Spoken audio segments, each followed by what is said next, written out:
Assalamu alaikum. Fouiller dans la Bible, sélectionner des versets et leur coller une interprétation pour aboutir à un concordisme islamique, c'est là l'une des caractéristiques majeures des prédicateurs de la Dawa. C'est dans cette perspective que, voulant contrer l'universalité de l'évangile et le fait que Jésus soit et demeure le sauveur de l'humanité, un membre zélé du collectif Al-Hanafiya va piocher quelques textes bibliques pour tenter de leur faire dire ce qu'ils ne disent pas. En tant que croyants, il est de notre devoir de comprendre les Écritures dans leur contexte en évitant les interprétations biaisées qui peuvent déformer le message véritable. A tout de suite.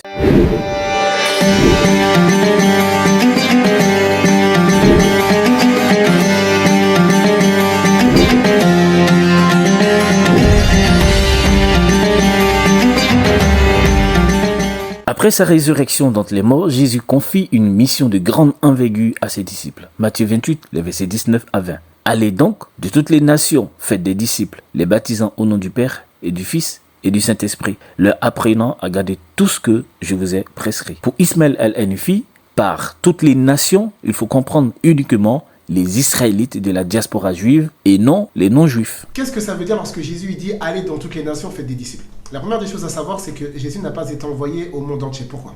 Parce que Jésus n'a jamais prêché la parole de l'évangile à un seul non-juif.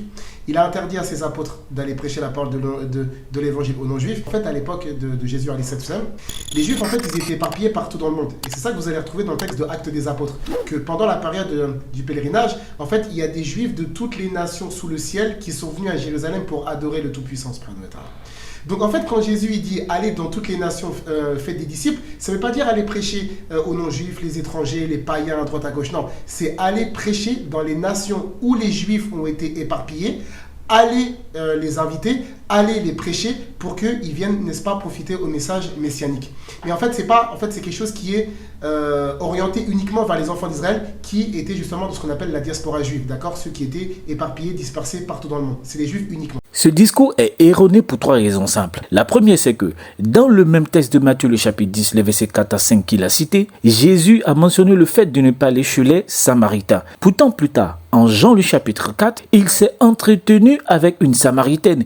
Il est même allé demeurer chez les Samaritains pendant 2 jours avec ses disciples. Ce qui montre que l'interdiction de ne pas aller chez les Samaritains en Matthieu chapitre 10 était momentanée. Si vous interdisez à votre enfant de ne pas toucher au couteau de cuisine, cela veut-il dire qu'il ne devra plus jamais durant toute sa vie toucher un couteau ? Non, pas du tout. D'ailleurs, dans le même contexte de Matthieu chapitre 10, les versets 16 à 18, Jésus dit aux disciples, « Voici que moi, je vous envoie comme des brebis au milieu des loups. Soyez donc rusés comme les serpents et candides comme les colombes. Prenez garde aux hommes, ils vous livreront aux tribunaux et vous flagelleront dans leurs synagogues. Vous serez traduits devant des gouverneurs et des rois. À cause de moi, ils auront là un témoignage, eux et les païens, c'est-à-dire les non-juifs. » Donc, en envoyant ses disciples, Jésus a annoncé un moment où ils allaient témoigner de lui, non seulement aux juifs dans les synagogues, mais aussi à des gouverneurs, à des rois et à des païens. Et à cette époque dominée par les Romains, on sait tous qu'il n'y avait pas de juifs qui régnaient en tant que gouverneur ou en tant que roi. La deuxième raison qui balaie le discours d'Ismaël, c'est le fait que les disciples de Jésus étaient des natifs juifs. Et jamais dans le judaïsme rabbinique, le Messie ne vient uniquement pour les juifs à l'exclusion des autres nations de l'humanité, même quand Israël bénéficie d'une attention particulière en tant que peuple élu. Il faut insister sur ce point. Comme le rappelle le magazine juif Acadème en évoquant le Tikkun Olam, c'est-à-dire la réparation du monde dans l'attente de la venue du Mashiach ben David, c'est-à-dire le Messie fils de David, le destin particulier du peuple juif a des répercussions universelles. En fait, le particularisme d'Israël est par essence, si l'on peut dire, universel. Donc, même si on accorde le bénéfice du doute à Ismaël en estimant que les disciples devaient se rendre dans toutes les nations pour ne s'adresser qu'à des juifs, l'aboutissement d'un tel particularisme serait celui d'un universalisme incluant les autres nations, les païens, autour du message messianique et non l'avènement d'un autre prétendu prophète qui jouerait ce rôle. La troisième raison qui invalide le propos de ce membre du collectif Al-Hanafiya, c'est le fait qu'il n'existait pas d'internet à l'époque. Alors, pour que les disciples puissent déterminer dans quelle nation se trouvaient les coreligionnaires juifs de la diaspora, il leur fallait au moins parcourir toutes les nations et s'exprimer dans les différentes langues de celles-ci, comme illustré à la Pentecôte de Actes le chapitre 2. Or, si tel est le cas, on aboutit à un universalisme du message de l'évangile, puisque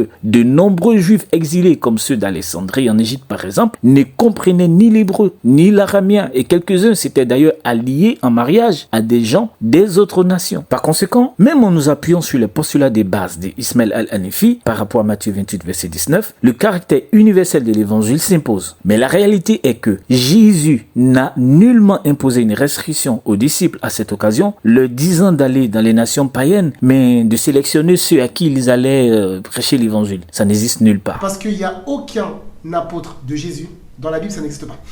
Il n'y a aucun apôtre de Jésus qui a compris, d'après cet ordre qui aurait été donné dans Matthieu 28, qu'il devait aller prêcher dans toutes les nations. Ça n'existe pas. Bah si ça existe, et la preuve sera fournie par Ismaël lui-même. Et c'est ce que Pierre il va dire justement dans le texte de Actes des Apôtres, chapitre 10, verset 42, lorsqu'il dit « Et Jésus nous a ordonné de prêcher au peuple ». Donc Pierre, qui a reçu le Saint-Esprit dans le texte de Jean chapitre 20, verset numéro 22, également dans le texte de Actes des Apôtres chapitre 2, il déclare que Jésus a ordonné à ses apôtres d'aller prêcher au peuple uniquement. D'aller prêcher au peuple uniquement. Non, Pierre, il n'a pas parlé de prêcher au peuple uniquement. Et on se demande bien pourquoi, tonton, tu as coupé le verset de Actes chapitre 10, le verset 42, en plaçant les mots suivants entre parenthèses. Réalisons entièrement le verset. Enfin, il, c'est-à-dire Jésus, nous a prescrit de proclamer au peuple et de porter ses témoignages. C'est lui que Dieu a désigné comme juge des vivants et des morts. Notez bien cette expression, car loin d'en faire une application exclusive aux Juifs, Pierre lui-même va la reprendre dans sa première lettre en faisant référence aux païens qui pratiquent toute forme de péché, précisant qu'ils rendront compte à celui qui est prêt à juger les vivants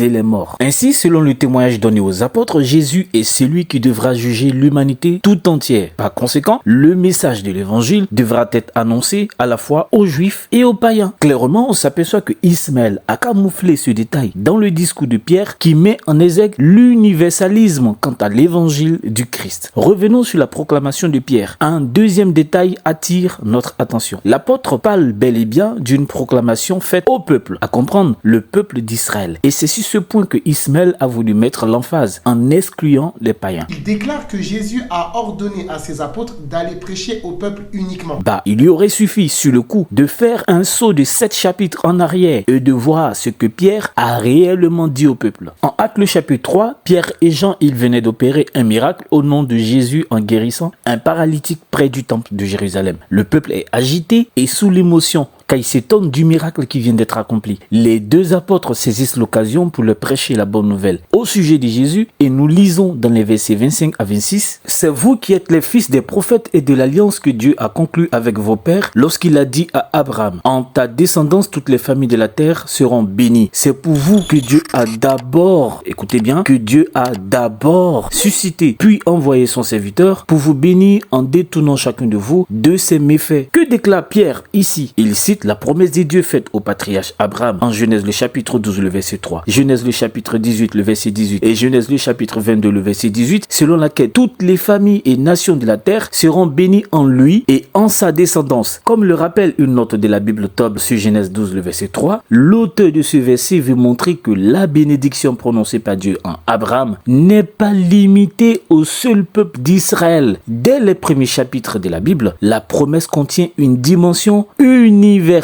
Et c'est seulement à Isaac en Genèse chapitre 26 le verset 4 et à Jacob en Genèse 28 le verset 14 que Dieu a réitéré cette promesse de dimension universelle qui concerne l'humanité tout entière. Pierre a dit au peuple que cette bénédiction abrahamique apportée par le Messie concerne d'abord et non uniquement, mais d'abord, protos en grec, c'est-à-dire ce qui vient en premier lieu, au début ou premièrement. Donc c'est une bénédiction qui concerne d'abord le peuple d'Israël, qui est la descendance d'Abraham à travers Isaac et Jacob, tous deux récipiendaires de la même bénédiction. Le point sur lequel Ismaël al-Hanifi a insisté, à savoir le fait que, selon Pierre, Jésus a ordonné d'aller prêcher au peuple, se retourne donc contre lui-même, car dans ce qu'il a prêché au peuple, Pierre a déclaré qu'Israël occupait le premier plan dans la bénédiction universelle au sujet de l'humanité, ce qui implique que toutes les nations auxquelles Jésus a envoyé ses disciples incluent également les nations non juives. C'est tellement clair. Si Jésus leur avait donné l'ordre d'aller prêcher partout, naturellement les apôtres se seraient empressés de le faire dans un premier temps,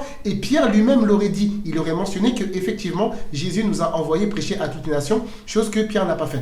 Prochainement, il te faudra enlever les lunettes pour mieux voir. Non seulement Pierre, il a dit à ses frères israélites que c'est pour eux, premièrement, que le Messie a été suscité pour la bénédiction de l'humanité, mais encore, les apôtres ne pouvaient pas s'empresser d'aller prêcher aux nations non juives, puisque Jésus leur a ordonné de suivre une chronologie bien précise. Actes le chapitre 1, les versets 4 à 8, le Christ a recommandé aux apôtres d'attendre à Jérusalem la promesse du Père, qui est celle du consolateur qu'il leur a annoncé quelques jours auparavant. Et quand celui-ci viendra sur eux, le Saint-Esprit, il leur communiquera une puissance qui fera d'eux des témoins du Christ. D'abord à Jérusalem, ensuite dans toute la Judée, après dans la Samarie, ce qui signifie qu'ils iront dans les villes des Samaritains et jusqu'aux extrémités de la terre. Pierre et les autres apôtres savaient donc que la propagation de l'évangile dont ils avaient la charge devait débuter à un endroit précis, la ville de Jérusalem. Tu vois Ismaël, la Bible, ce n'est pas comme au marché d'Agami Mosquée. Les apôtres du Christ, que la paix divine soit sur lui, ont bel et bien compris que le message de l'évangile